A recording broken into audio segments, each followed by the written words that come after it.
রূপের এক কোণ ডুবায় ত্রিভুবন, তার রূপের শেষ নাই, তার গুণের শেষ নাই, তার লীলার শেষ নাই, তার ভাবের শেষ নাই। তুমি মনে করেছো 18 পুরাণ 19 উপনিষদ গীতা রচনা করে মনে করেছো ভগবানের লীলা মহিমা আমি শেষ করে ফেলেছি। আমার বোধহয় আর ধর্মগ্রন্থ রচনা করতে লাগবে না, আমার কার্য সমাধান হয়ে গেছে। তুমি যদি মনে করো কার্য সমাধান হয়ে গেছে, আমিও, তুমি যদি এই কথা মনে করতে পারো, আমিও মনে করতে কেন পারবো না যে আমি সামান্য সমুদ্র মিছিয়েছে বাইরে ফেলতে।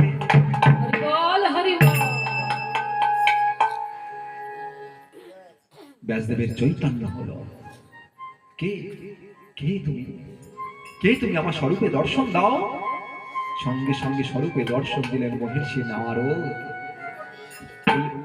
বলিয়ে নারদ মহারিষি কি জয় হো, ব্যাসদেব মহারাজ কি জয় হো।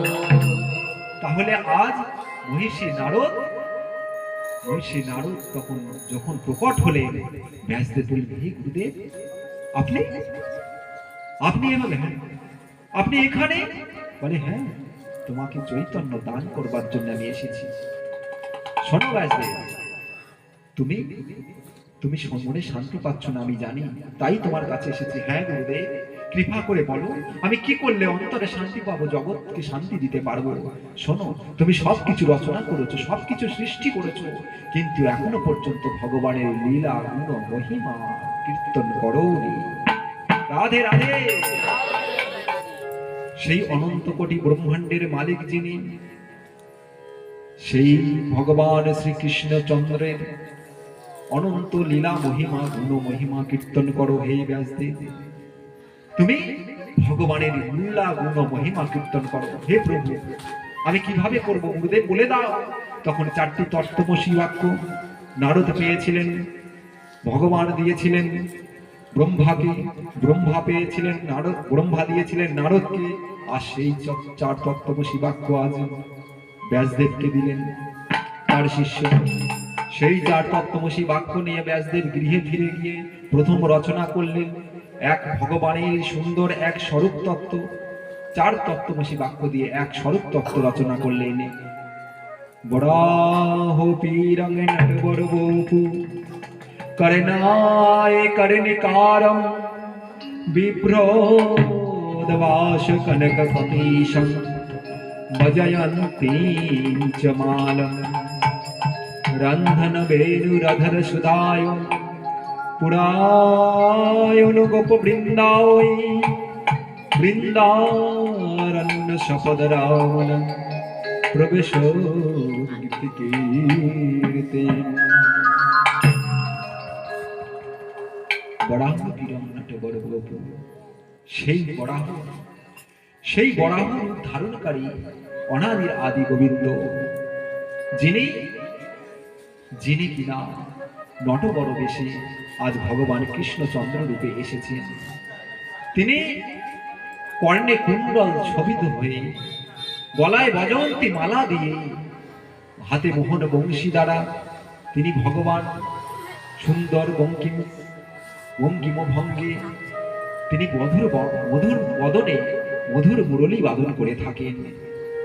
তিনি এই যখন ভগবানের স্বরূপ তত্ত্ব, সমস্ত সার স্বরূপ তত্ত্ব যখন ছোট্ট করে একটি বর্ণনা করলেন একটা শ্লোকের মধ্যে দিয়ে, সেই শ্লোকটা মূল শ্লোক ভাগবতে, এই শ্লোকটা দিয়েই ভাগবতকে বিস্তার করেছেন মহর্ষি ব্যাসদেব। ব্যাসদেবের অনেকগুলি শিষ্য ছিল ব্যাসদেবের গৃহে। ব্যাসদেব সেই শিষ্যদের মধ্যে সেই শ্লোকটা তিনি সেই শিক্ষা প্রদান করেছেন, শ্লোকটি তাদের শিখিয়ে দিয়েছেন। ব্যাসপত্নী প্রভাবতী মাঝে মধ্যে শিষ্যদের বনে কাঠ ভাঙতে পাঠাতেন। সেই কাঠ ভাঙতে গিয়ে শিষ্যগণ এখন সেই শ্লোকগুলো, গুরুদেবের শিক্ষা, যে শিক্ষা একবার হৃদয়ে গেঁথে যায় সে কোনোদিন মন থেকে মোছে না। যে কর্মই করো না কেন সেই বাণী সবসময় হৃদয়ে স্ফুরিত হয়, আর শিষ্যদের মনে মুখে স্ফুরিত হচ্ছে আর কাঠ ভাঙছে। বরাহ পীরং নটবরবপু করনায় কর্ণিকারম বিভ্রদবাস কনক কপীশম বজয়ন্তী চ মালম। এইভাবে কাঠ ভাঙছে আর শ্লোকগুলো মুখ থেকে স্ফুরণ করছে, জোরে জোরে গাইছে, জোরে জোরে গাইছে। রন্ধন বেণু রাধর সুদায় গোপ বৃন্দাওই বৃন্দারণ্য সপদ রামনা প্রবেশ গীতি কৃতি। দূরে ছিলেন সুখদেব ধ্যানস্থ অবস্থা। এ কি শ্রবণ করলাম? আমার কর্ণ কুহরের মধ্যে দিয়ে আমার অন্তরে প্রবেশ করলো। এ কি তত্ত্ব? এ স্বরূপ তত্ত্ব, এ তো ভগবানের স্বরূপ তত্ত্ব। মনে হয় ভগবানের স্বরূপ তত্ত্ব কেউ এখানে বলছেন। এই স্বরূপ তত্ত্ব সে কোথায় পেল? কোথায় থেকে পেল কে? এইভাবে খুঁজতে খুঁজতে সুখদেব আসলেন। সঙ্গে সঙ্গে সেই শিষ্যগণের সম্মুখীন এসে বলছেন, কারা তোমরা? কোথায় পেয়েছো এই হেন শ্লোক? বলছেন, হে মহর্ষি সুখদেব, আপনার পিতা ব্যাসদেব আমাদেরকে শিখিয়েছেন। আমি আপনার পিতা, আমরা আপনার পিতার শিষ্যগণ, আমরা আপনার পিতার কাছ থেকে আমরা অধ্যয়ন করেছি। সে কি আমার পিতা ভগবানের স্বরূপ তত্ত্ব জানেন? ভগবানের লীলা মহিমা জানেন? না না, আমি আর ধ্যান করব না। কারণ তিন যুগে ধ্যানাদিতে যেই ফল হয়, কলিযুগে একমাত্র হরিনামে সেই ফল পায় নাকি? কৃত্যাযাধ্যায়তে বিষ্ণু ত্রেতায়া যাজতে মাখো দাপরে করি জর্জয়া কলিযুগ হরি সংকীর্তন। আমি ধ্যান করব না, ধ্যান করব না। আমি সেই হরি গুণগান, হরি কীর্তন, হরির নামামৃত রস আমার পিতা জানেন। আমি যাব, এখনই ফিরে যাব। আমি আমার পিতার কাছে গিয়ে সেই স্বরূপ তত্ত্ব আমি শ্রবণ করব। সঙ্গে সঙ্গে সুখদেব গৃহে ফিরে গেলেন। গৃহে যখন ফিরে গেলেন, ব্যাসদেব তার পুত্র সুখদেবকে যখন দর্শন করলেন, সুখদেব গিয়ে পিতার চরণে প্রণাম করলেন। পিতা তাকে ধরে তুলে আলিঙ্গন দিয়ে বললেন, হে পুত্র, তুমি এসেছো? হারানিধি ফিরে পেয়ে আজ ব্যাসদেব অশ্রুধারায় ভাসতে লাগলো। এসো পুত্র, এসো, ফিরে এসো, এসো, আসন গ্রহণ করো। হে পিতা, তুমি জানো ভগবানের স্বরূপ তত্ত্ব তুমি প্রকাশ করেছো, তুমি ভগবানের স্বরূপ তত্ত্ব জানো। আমাকে শ্রবণ করাবে সেই কথামৃত রস, সেই কথামৃত রস আমাকে শ্রবণ করাবে পিতা? হ্যাঁ পুত্র, হ্যাঁ পুত্র, তোমাকে শ্রবণ করাবো। এসো। হাত ধরে সখা নিয়ে চলো আমার, আমি কিছু জানি না, আমি কিছু জানি না।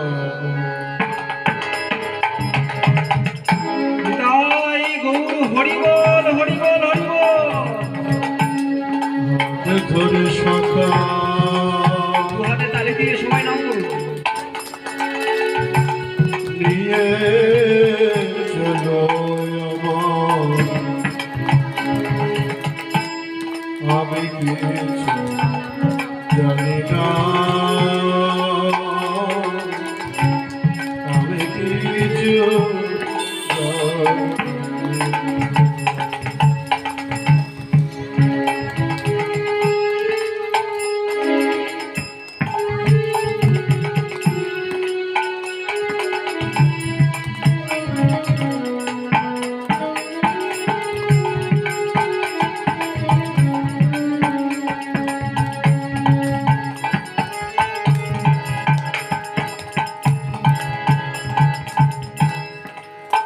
আমি জ্ঞানহীন ভজনবিহীন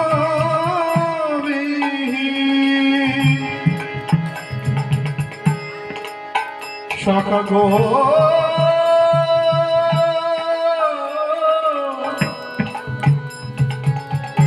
কৃপা করো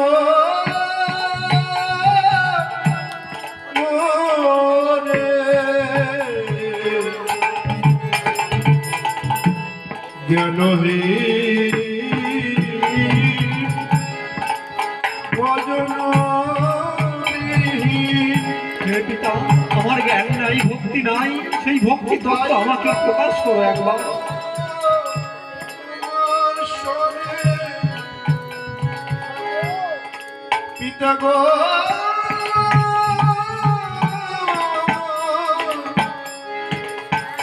আমি তাই তো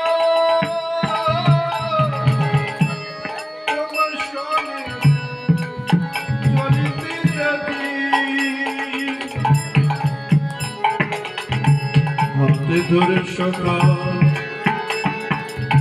নিয়ে চলো আমার নিতাই গৌর হরিবল হরিবল হরিবল।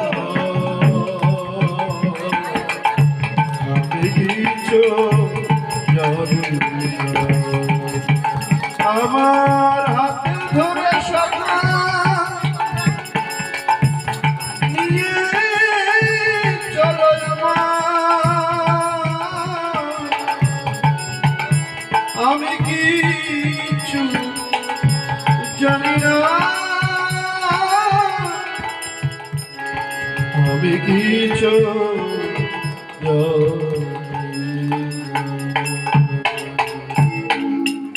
হে পিতা, আমাকে আমাকে হাত ধরে নিয়ে চলো সেই ভগবত রাজ্যে আমাকে নিয়ে চলো পিতা। সেই ভগবানের কথামৃত রস আমাকে পান করাও। আমি এসেছি পিতা। হ্যাঁ পুত্র, বসো বসো, আমি তোমাকে শোনাবো সেই কথা, ভগবত কথামৃত রস আমি পান করাবো। তখন ব্যাসদেব আমার নিজ পুত্রকে সম্মুখে বসিয়ে রেখে ভাগবত কথামৃত রস পান করাচ্ছে। জগতের কল্যাণ, মাগো জগতের কল্যাণ কেমন করে হবে? কেমন করে হবে বলুন তো মা? পিতা যদি পুত্রকে যদি ভাগবত শিক্ষা না দেয়, যদি ধর্মগ্রন্থে ধর্ম শিক্ষা যদি নিজের পিতা মাতা হয়ে যদি না প্রদান করে পুত্রকে, তাহলে কেমন করে এই সমাজ তৈরি হবে? কি করে আশা করি আমরা সন্তানের হাতে দুটো ভাত খাবো? কি করে আশা করি আমরা যে আমাদের সমাজটা সুন্দর হয়ে উঠবে? কি করে আশা আমরা করতে পারি বলো মা? হ্যাঁ, আমাকে অন্য একজন পার্শ্ববর্তী বা একজন গৃহ আমাকে উপকার করবে, কেমন করে আমি ভাববো? আগে তো তৈরি হতে হবে মা। এক একটি বৃক্ষ যখন রোপণ করা হয় তার যত্ন নিতে হয়। সেই বৃক্ষ একদিন মহিরুহ হয়ে ওঠে। সেই মহিরুহ বৃক্ষ কত কত জীবগণদের আশ্রয় প্রদান করে মা বলো। ছোট্ট একটি বটবৃক্ষের দানার মধ্যে বিরাট বটবৃক্ষ লুকায়িত, তার নিচেই কত অনন্ত জীবগণ গিয়ে আশ্রয় প্রদান করে নাকি? তার সুশীতল বাতাসে দেহ মন শীতল হয়ে যায়। চেষ্টা করুন না তেমন একটি বটবৃক্ষ তৈরি করবার। সমাজে প্রতিটি দম্পতি যদি এইভাবে এগিয়ে আসে, প্রত্যেকে যদি সন্তানকে সুশিক্ষায় শিক্ষিত করে তুলতে পারে, তবেই না সমাজের পরিবর্তন, নিজের পরিবর্তন, নিজের গৃহের পরিবর্তন, সমাজের পরিবর্তন, সমাজ তথা দেশ রাষ্ট্র সমগ্র দেশের কল্যাণ হয়ে যায়। আমরা শুধু নিজ স্বার্থে আমরা কর্ম করে চলি নাকি বলুন মা? আমরা যখন একটা ছেলে ছোট থেকে বড় করছি, ছেলে ঠাকুমা যখন বাইরে শুয়ে থাকে, বারান্দায় শুয়ে আছে, আমি নিজের সন্তানকে নিয়ে ঘরের মধ্যেই ঠান্ডায় শুয়ে আছি। আরে বৃদ্ধ মানুষ, সে কদিন আর বাঁচবে, বাইরে থাক, বারান্দায় থাক। ছেলেটার যে ঠান্ডা লেগে যাবে, একটুখানি বাচ্চা ঠান্ডা লেগে যাবে, সুতরাং বাচ্চার অজুহাত নিয়ে মা বাবা দুজনেই ঘরে, একটা মাত্র ঘর, একটা বারান্দার ফাঁক দিয়ে খুব ঠান্ডা ঢোকে, বৃদ্ধ মা কষ্ট পাচ্ছে। আরে কত আদর যত্ন করে আমি আমার সন্তানকে মানুষ করেছিলাম, আজ সেই সন্তান আমাকে ভুলে গিয়ে তার সন্তান নিয়ে ব্যস্ত হয়ে পড়েছে। ওহে অজ্ঞানন্দ জীব, জানো না সময় সময়ের জন্য অপেক্ষা করে নাকি? যেমন কর্ম তুমি দেবে তেমন কর্ম তোমার কাছে ফিরে আসবে মা।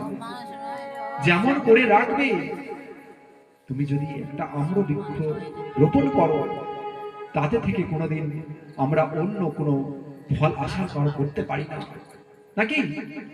আমের বৃক্ষ রোপণ করে পেয়ারা পাবো কি? আমি পাবো। আর নিম গাছ রোপণ করলে নিম ফল পাবো। তাহলে আমরা কি গাছ রোপণ করছি, তার মধ্যে কি গুণ প্রবেশ করাচ্ছে, সেইটা আমাদের দেখতে হবে। সুতরাং শুধু আমাদের ধরতে হবে কোন জায়গায়, শুধু সন্তানকে মানুষ করতে গেলে সেই জায়গা থেকে শুরু করলে হবে না, পূর্বে থেকে গর্ভা অবস্থায় থেকে নিজেকে তৈরি হতে হবে। নিজে যদি না তৈরি হই, সন্তান জীবনে তৈরি হবে না। কখন আশা করেন কিভাবে? আমি বলছি মা বাবাকে দেখতে হয়, কথা শোনো কথা শোনো, অথচ আমরা নিজেরাই মা বাবার কথা শুনছি না। বাচ্চাকে শিক্ষা দেওয়ার বেলা আমরা খুব দেই। তা মা, আমরা যদি সমাজকে, ভাগবত কথা কি জানেন মা? জ্ঞান দিয়ে তো গড়া, ভক্তি দিয়ে গড়া, আর সম্পূর্ণ ভক্তি জ্ঞান আর বৈরাগ্য দিয়ে, ত্যাগের ভাব দিয়ে এই ভাগবতের প্রতিমূর্তি তৈরি। আর এইগুলো দিয়েই ভগবান, ভগবান কিভাবে? ভগবান বললেন না ভাগবত ভক্তি জ্ঞান বৈরাগ্য। ভাগবত ভাগবত কি বলছে? কত অক্ষরে? ভ গ ব ত নাকি? ভয় ভক্তি, ভয় জ্ঞান, ভ গ আর বয় বৈরাগ্য, আর তয় ত্যাগ। এই ভক্তি জ্ঞান বৈরাগ্য আর ত্যাগ দিয়ে এই ভাগবত গড়া। ভাগবত রস আস্বাদন করে যদি এই গুণগুলো আমাদের মধ্যে প্রবেশ করে, আমাদের মধ্যে যদি সঞ্চারিত না হয়, ভাগবত শ্রবণ করা বৃথা। অহেতুক কষ্ট করে কোনো লাভ হবে না। যদি এই গুণগুলোর মধ্যে কিছু অংশ আমরা নিয়ে যেতে পারি, শ্রবণ করা সার্থক হয়ে যাবে। তাহলে আমরা ভাগবতকে উপলব্ধি করব। এটা মা মনে করতে পারেন যে ভাগবত আশ্রয়ে শুধু জ্ঞান দিতে বসে আছে, আমরা লীলা কথা শুনতে এসেছি, হয়তো লীলা কথা শুনবো, এটা মা ভাববেন না। প্রথম থেকে ভাগবতের মহিমা থেকে শুরু করে, আর ভাগবতের প্রথম স্থান দিয়েছে 1 থেকে 9 পর্যন্ত, সব ভাগবতের মধ্যেই ভক্ত লীলা চরিত। প্রথমে দিয়েছে মাহাত্ম্য। মাহাত্ম্য কেন? প্রতিটা পুরাণ, প্রতিটা শাস্ত্র গ্রন্থ পড়বার পরে মাহাত্ম্য পাঠ, নাকি গীতা পাঠ করার পরে মাহাত্ম্য পাঠ করে? কিন্তু একমাত্র শাস্ত্র গ্রন্থ যে ভাগবত, এই ভাগবত গ্রন্থ পাঠ করার পূর্বে এর মহিমা আমাদের জানতে হয়। একমাত্র কারণ, মহিমা যদি না জানি, গুরুত্ব যদি না জানি, তাকে আমরা সম্মান প্রদান করতে পারবো না। রাধে রাধে। ভাগবত যে কতটা গুরুত্বপূর্ণ, ভাগবত কতটা আমাদের জাগতিক জীবনের প্রয়োজন, ব্যবহারিক জীবনে প্রয়োজন, আমাদের সাংসারিক জীবনে প্রয়োজন, আমাদের চলার পথে বলার পথে মানব জীবনে অঙ্গাঙ্গি ভাবে কিভাবে জড়িত হয়ে আছে, সেই ভাগবতকে জানতে গেলে, সেই মহিমাকে জানতে গেলে আগে আমাদের তার মহিমা জানতে হবে, পরিচয়টা জানতে হবে, তার স্বরূপ তত্ত্বটা জানতে হবে। তাহলে এই মহত্ব পাঠ আগে করতে হয়। যেমন শাস্ত্রে বলছে, নিগম কল্প তরুর গলিতম ফলম সুখ মুখ দামৃত দ্রব সংযুতম পিবত ভাগবত রসমলয়ম মুহুরহ রসিকা ভুবি ভাবুকা।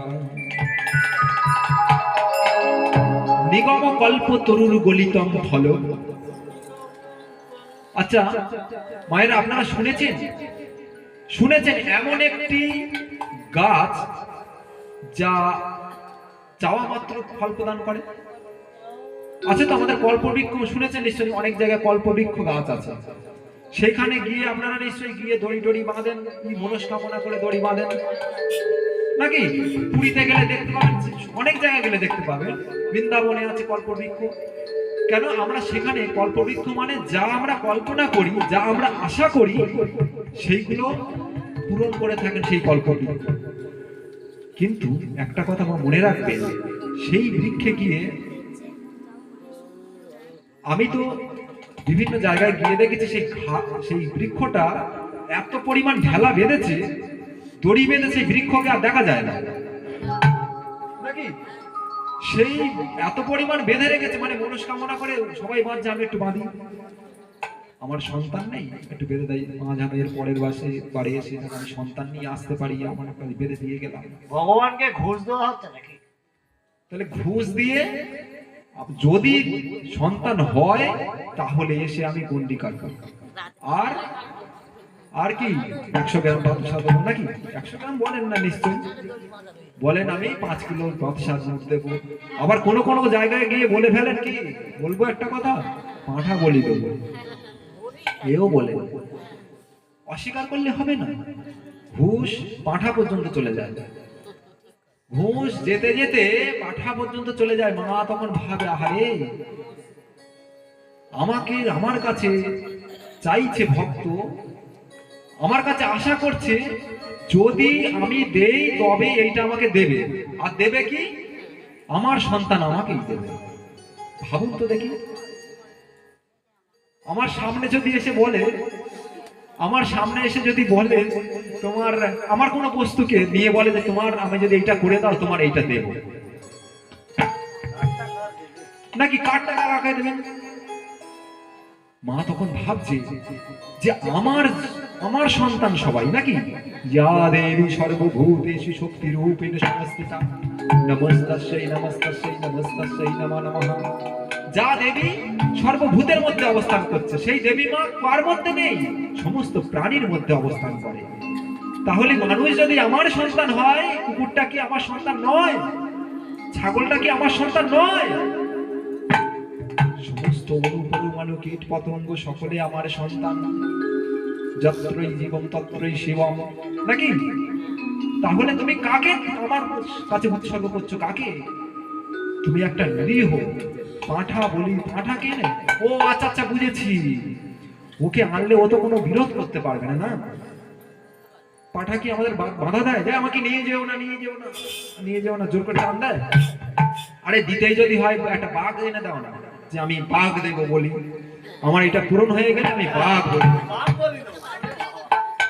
কারণ এরা মানত করতে শুনেছেন কারণ যে আমি হাতি বলি দেব, আমি সিংহ বলি দেব? কারণ কি, ধরতে গেলেই সেও তো জমের বাড়ি যাবে। বাবা কায়দা আছে, সব প্ল্যান করা বুদ্ধি। আমরা ভগবানকে সব প্ল্যান করে ভক্তি করি, এসবগুলো না আসলে মানে আমরা মানুষকে ঠকাতে ঠকাতে এমন জায়গায় চলে গেছি, ভগবানকে ঠকাতেও ছাড়ি না।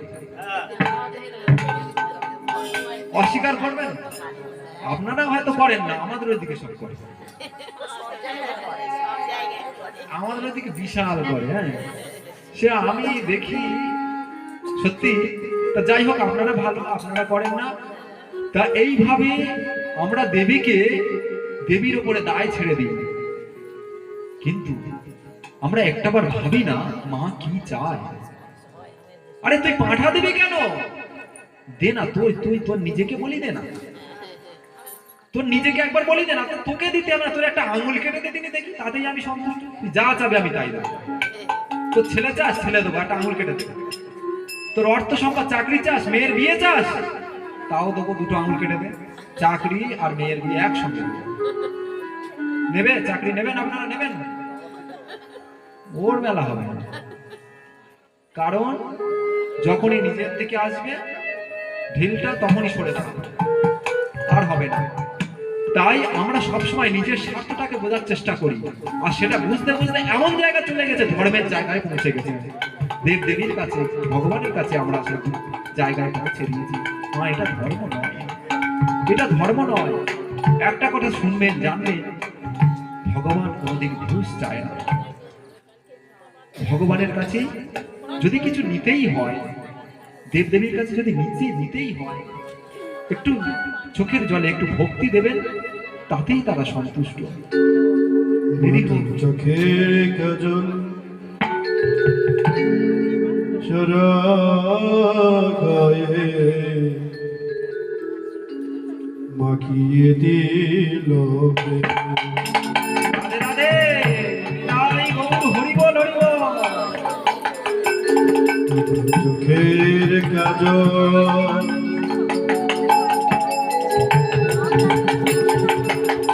সারা গায়ে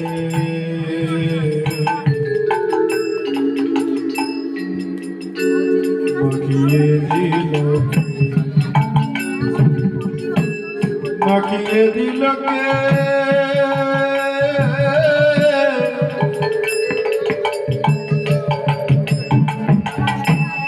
অতর মাখিয়ে দিল কে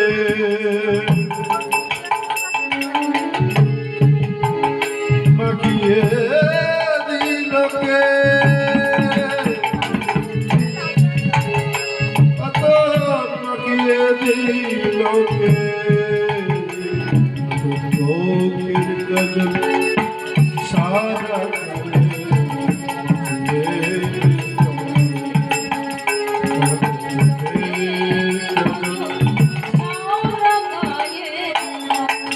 নিতাই গৌর হরি বল হরি বল। মহাজন বললেন, ছাগ মহিষ দিস না বলি, বলি দে তোর ঋতু বলি। কি বলছেন? কামরূপ পশু বলি তুমি দাও আমারে চরণে। তোমার মধ্যে যে সর পশু আছে, তোমার মধ্যে 6 প্রকার পশু আছে। কি কি জানো? কাম, ক্রোধ, লোভ, মোহ, মদ, মাৎসর্য। এই 6 প্রকার পশু তুমি বলি দাও আমার চরণে, তাহলেই আমি সন্তুষ্ট হয়ে যাব, তাহলেই আমি তোমাকে কৃপা প্রদান করে দেব। আজ ব্যাসদেব পুত্রকে সমস্ত ভাগবতী কথা মৃত শ্রবণ করালেন। ভাগবত কিন্তু কথামৃত কথা শ্রবণ করিয়েছেন।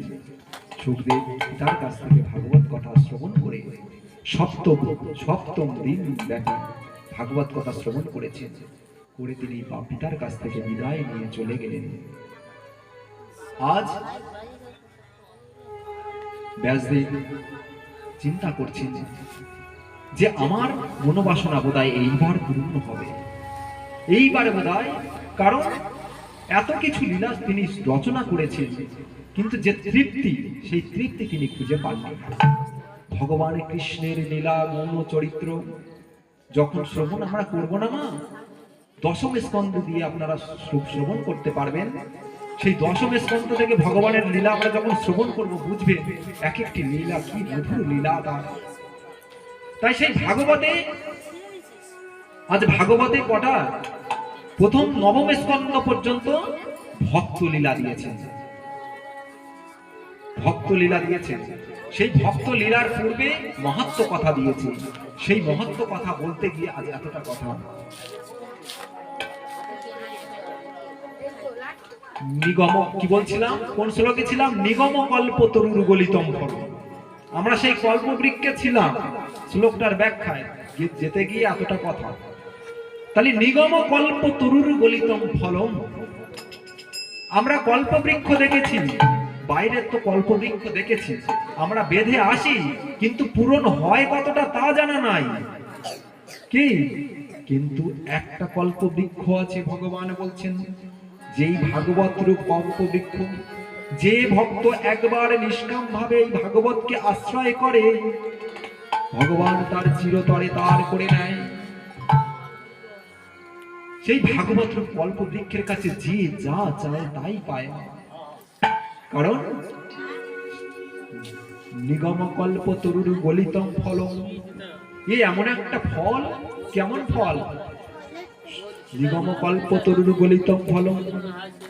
কোথা থেকে? সুখমুখ দামৃত দ্রব্য সংযুত। সেই সুখের মুখে থেকে যখনই আসলো, সেই সুখের মুখে থেকে বর্ণনা করা ভাগবত যখনই আসলো, তখন সেই বৃক্ষটা, সেই রসটা আরো অমৃতময় হয়ে গেছে। রাধে রাধে। সুখমুখ মুখে যখন এই ভাগবত কথা প্রথম উচ্চারিত হয়েছিল, তাই মহাজন বলছেন সুখ মুখদামৃত দ্রব্য সংযুতম। সুখের বদন থেকে যে ভাগবত কথামৃত জগতে প্রকাশ হয়েছে, সেই ভাগবত কথামৃত আজ অমৃতময় রূপ ধারণ করেছে। সুখ মুখদামৃত দ্রব্য সংযুতম পিবত ভাগবত রসমলয়ম। আচ্ছা মা, এমন ফল, এটা তো নয় আমরা কল্প বৃক্ষ আমরা পেলাম, ভাগবত একটা বৃক্ষ। কি বৃক্ষ? না কল্প বৃক্ষ, তাই তো? কল্প বৃক্ষের তাহলে বৃক্ষ মানে ফল হবে। ফলটা কেমন? পিবত রসমলয়ম, এমন একটা ফল, এমন উপদেয় ফল, যে ফলটা আস্বাদন করতে গেলে কিভাবে আস্বাদন হয়? ফল পান করে আস্বাদন করতে হয়। আচ্ছা, এমন একটা ফলের নাম কোন পান করা যায়? কোন ফল পান করা যায়? রস পান করা যায়, ফল কোনোদিন পান করা যায় না। যেমন একটা আম্র ফল, তার মধ্যে খোসা আছে, আঁটি আছে, ছিবড়া আছে নাকি? তাহলে খোসা আছে, তারপরে তার মধ্যে মানে আঁটি আছে, অসার পদার্থ অনেক আছে, তার সঙ্গে আছে মিষ্ট রস আছে। তাহলে সার বস্তু যেমন আছে, অসার বস্তু তেমন আছে। তাই তাকে চব্য আকারে তাকে আস্বাদন করতে হয়, মানে চিবিয়ে খেতে হয়। আর এমন ফল, কল্প বৃক্ষ থেকে এমন ফল আমাদের কাছে ধরা দিয়েছে না, সে ফলটাকে আস্বাদন করতে গেলে আর চেবাতে চিবিয়ে কষ্ট করতে হয় না। কিভাবে আস্বাদন হয় জানেন? কোন ভক্ত যদি মন বুদ্ধি চিত্ত একভূত করে ধ্যান আসনে বসে সমগ্র মনকে নিয়ন্ত্রণ করে, ইন্দ্রিয়কে নিয়ন্ত্রণ করে, মন বাণী মুখ একাভূত করে এক মনে বসে সেই ভাগবত কথামৃত রস আস্বাদন করে, তাহলে কি হয়? সেই রস সেই ব্যক্তি আস্বাদন করতে পারে। এটা শুধু পান করা যায়। পিবত রসমলয়ম মুহুরহ রসিকা ভূমি ভাবুকা। সেই রস যারা আস্বাদন করে, তারা রসিকজন, তারা আস্বাদন করে। মুহুরহ রসিকা ভুগা, যারা ভাবুক, তারা সেই ভাবে সবসময় বোধ হয়ে থাকে। রাধে রাধে। বলিয়ে ভাগবত এবং ভগবান কি জয় হো। গ্রন্থরাজ ভাগবত কি জয়। গ্রন্থরাজ ভাগবত কি জয়। তাই এই ভাগবত বিগ্রহ, এই ভাগবত আমাদের কাছে আজ এসেছে। সেই ভাগবত কথামৃত আমরা আস্বাদন করব কেমন ভাবে জানেন? কতটা মহিমা। সুখদেবের কাছে যখন সুখদেব মুনি যখন রাজা পরীক্ষিতকে ভাগবত কথা শ্রবণ করাচ্ছেন, আমরা শেষের দিন শ্রবণ করব কিভাবে মুক্তি হলো। তখন স্বর্গ থেকে দেবতারা, স্বর্গরাজ ইন্দ্র পর্যন্ত অমৃতের কলসে এনে বলেছিলেন, হে সুখদেব গোস্বামী, দয়া করে আমাদের কাছে, আমাদের স্বর্গে নিয়ে চলুন এই ভাগবত কথামৃত। আমাদের কাছে এই ভাগবত কথামৃত প্রদান করুন। আর আমি এই অমৃতের কলস এনেছি। রাজা পরীক্ষিত ব্রহ্মশাপগ্রস্ত হয়েছে তো, রাজা পরীক্ষিতকে আমরা এই অমৃত পান করিয়ে অমরত্ব প্রাপ্ত করিয়ে দেব। সুখদেব গোস্বামী তখন হাস্যবদনে বললেন, ওহে দেবগণ, তোমরা বড় অহংকারী হয়ে পড়েছ না? আজ রাজা পরীক্ষিত সমগ্র ঐশ্বর্য, সমগ্র রাজ ঐশ্বর্য পরিত্যাগ করে ভিখারীর বেশে আজ আমার জন্মপ্রান্তে এসে বসেছে। তিনি রাজ অমরত্ব চায় না, রাজ ঐশ্বর্য চায় না, অমৃত পান করে তিনি অমরত্ব হতে চায় না। তিনি চায় কি? এই ভাগবত কথামৃত রস পান করে একমাত্র ভগবানের চরণ কুল প্রাপ্ত হতে চায়। রাধে রাধে। একমাত্র এই ভাগবত রস আস্বাদন করে নির্বাণ মুক্তিতে ভগবানের চরণ আশ্রয় পেতে চায়। ক কথা ক কাঁচ ক মণিকর্ণিকা। কোথায় কাঁচ আর কোথায় মণিকর্ণিকার সঙ্গে তুলনা করছো? এই জগৎ কাঁচ সম, এই জগৎ সংসার কাঁচ সম, তোমার অমৃত কাঁচের সম। আর এই ভাগবতের এক একটি শব্দ মণিকর্ণিকার সম। রাধে রাধে। ভাগবত কথা অমৃত এক একটি বাণী অমৃতের মণি মুক্তার মতো। সেই মণিকে যে একবার আশ্রয় করে সেই মনে হৃদয়ে প্রবেশ করলে তার হৃদয়ে আর অজ্ঞানতার অন্ধকার থাকে না, চিরতরে বিদূরিত হয়ে যায়।